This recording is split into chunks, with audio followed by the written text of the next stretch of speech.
The morning sun hadn't yet burned through the coastal fog when Staff Sergeant Maya Reeves pushed through the gate of Range 7 at Naval Base Coronado.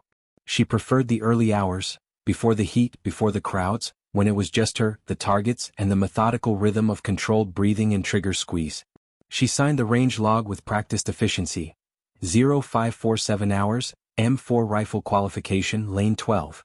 The range safety officer, a young corporal who looked barely old enough to shave, nodded her through without comment. Just another Marine getting her quarterly quals done. Maya appreciated the anonymity. She set her rifle case on the worn wooden bench and began her pre-firing ritual with the precision that had become second nature over 8 years in the Corps.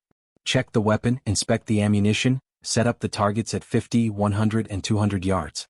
Each movement deliberate, each step a muscle memory earned through countless repetitions. The fog muffled sounds, creating a pocket of isolation that Maya welcomed. Out here there were no questions about Ramadi, no sympathetic looks from people who'd read her service record, no well-meaning thank yous from people who could never understand what they were thanking her for. She loaded the first magazine with 30 rounds of 5.56mm ammunition and assumed her firing position. Breathe. Side alignment. Squeeze. The first shot cracked through the morning air and Maya fell into the zone, that state of absolute focus where the world narrowed to front sight post, rear aperture and target. Everything else ceased to exist. She didn't notice when 3 men entered the range and took position several lanes away. She didn't register the tall figure who paused mid-stride, watching her shoot. She was somewhere else entirely, in that space between heartbeats where warriors lived. 50 rounds. Transition to standing position. 50 more. Kneeling. Prone. Each position flowed into the next with the fluidity of someone for whom the rifle had become an extension of their body rather than a tool held in their hands. It was the reloads that would have caught a trained eye. Most shooters, even good ones, showed some hesitation during magazine changes, a moment of fumbling, eyes dropping to check the mag well. Maya's reloads were surgical. Empty magazine released while the fresh one was already moving into position, weapon back on target in less than 2 seconds, no wasted motion, no breaks in her scan of the threat area. Combat reloads. The kind you learned when seconds meant the difference between living and dying. Commander Jack Kincaid, Navy SEAL Team 7, had been in the middle of explaining a training evolution to his 2 team leaders when he'd spotted the lone Marine in lane 12. He'd been about to continue when he saw her reload. Then he saw it again. And again. Hold on, he said quietly to his men, moving closer to observe. Maya transitioned to her pistol, a Sig Sauer M18 she'd purchased herself because it fit her hands better than the standard issue. The targets were closer now, 15 yards, 10-7. She drew and fired, the movements so smooth they seemed almost lazy, except for the devastating speed with which rounds found their mark. Kincaid watched her work the malfunction drills. Tap, rack, bang. Failure to feed, failure to eject, double feed. She cleared each stoppage with the kind of automaticity that only came from doing it under pressure, when your life depended on getting your weapon back in the fight. He glanced at the target through his binoculars. Every shot clustered in the center mass so tight he could cover the group with his palm. At the head-sized target, the pattern was equally devastating. One of his team leaders, a senior chief with 3 decades in special operations, whistled softly. "Sir, that's some seriously skilled shooting." "Yeah," Kincaid said slowly. "Yeah, it is." Maya finished her final magazine and cleared her weapon, locking the bolt to the rear. She walked downrange to check her targets, her movements still showing the tactical awareness of someone who'd operated in environments where letting your guard down got you killed. She was pulling the targets down when she sensed rather than saw someone approaching.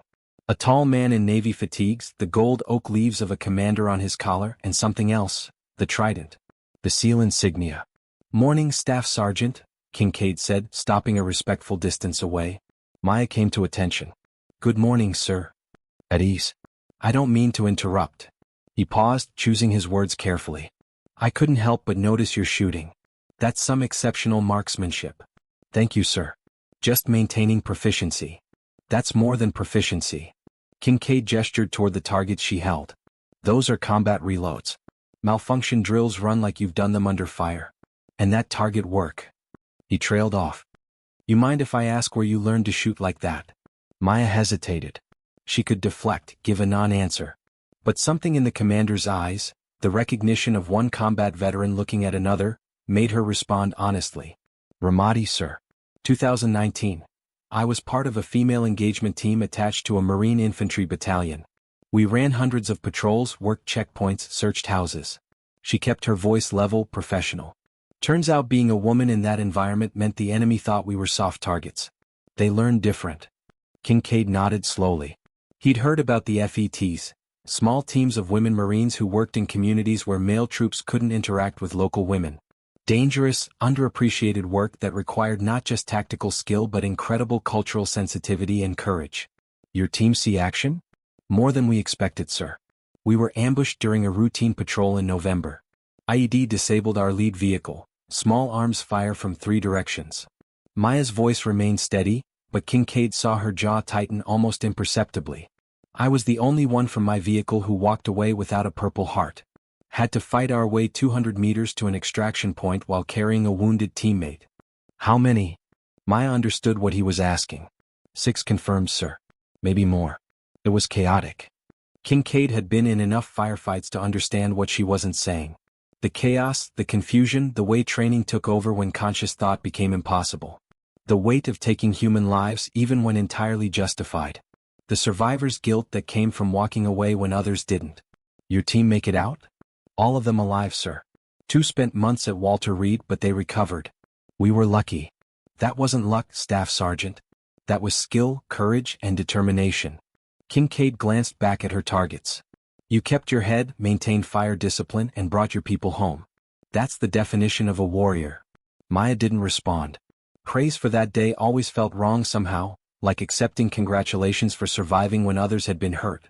Kincaid seemed to understand her silence. He looked at her for a long moment, taking in the young Marine who'd fought and bled and carried her wounded teammate through enemy fire.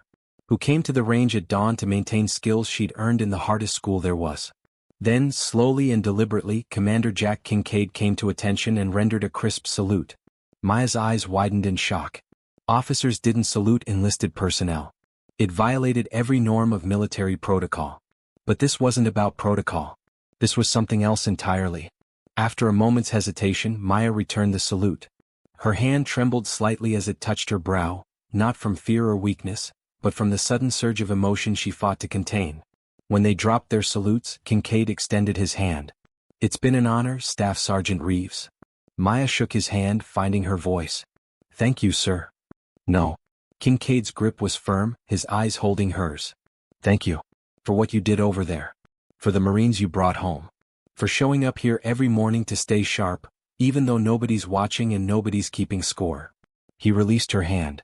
Warriors recognize warriors regardless of rank or branch. You're one of us. He turned to leave, then paused. One more thing. We run an advanced tactical shooting course for special operations personnel next month. If you're interested, I can get you a slot. No pressure, but someone with your skills shouldn't be training alone on a quiet range. You'd push our guys to be better and they'd push you. Maya felt something shift inside her chest. For 3 years she'd carried Ramadi around like a weight, something to be endured privately. She'd never thought of those skills, earned in blood and terror, as something valuable, something worth sharing. I'd be honored, sir. Kincaid smiled. Outstanding. I'll have my admin send the details to your command. He nodded once more and walked away, rejoining his team leaders who stood at a discreet distance. Maya watched him go, then looked down at her targets. The tight groups, the combat reloads, the malfunction drills, they'd all been habits she maintained because she couldn't stop, because muscle memory didn't let you forget even when you wanted to. But maybe she thought they meant something more. She gathered her equipment and walked back to her lane. The fog was burning off now, golden sunlight breaking through to illuminate the range. In the distance, she could hear the SEAL commander briefing his men, his voice carrying across the morning air. As she secured her rifle case and prepared to leave, Maya caught sight of herself in the reflection of a range building window. Staff Sergeant Maya Reeves, United States Marine Corps. Combat veteran. Warrior. For the first time in 3 years, she let herself believe it. The salute hadn't changed anything about who she was or what she'd done. But it had changed everything about how she saw it. She wasn't just surviving anymore, wasn't just going through the motions of maintaining proficiency. She was a warrior keeping her skills sharp, because warriors never stopped being ready. And somewhere across the range, a SEAL commander was telling his team leaders about a Marine staff sergeant who exemplified everything their community valued. Skill, humility, and the quiet professionalism of someone who'd proven themselves when it mattered most. Maya headed for the gate, her rifle case slung over her shoulder, walking a little taller than when she'd arrived. The morning was still young and she had work to do. Asterisk author's note: this is a work of fiction. Any resemblance to actual events or persons is coincidental. Asterisk.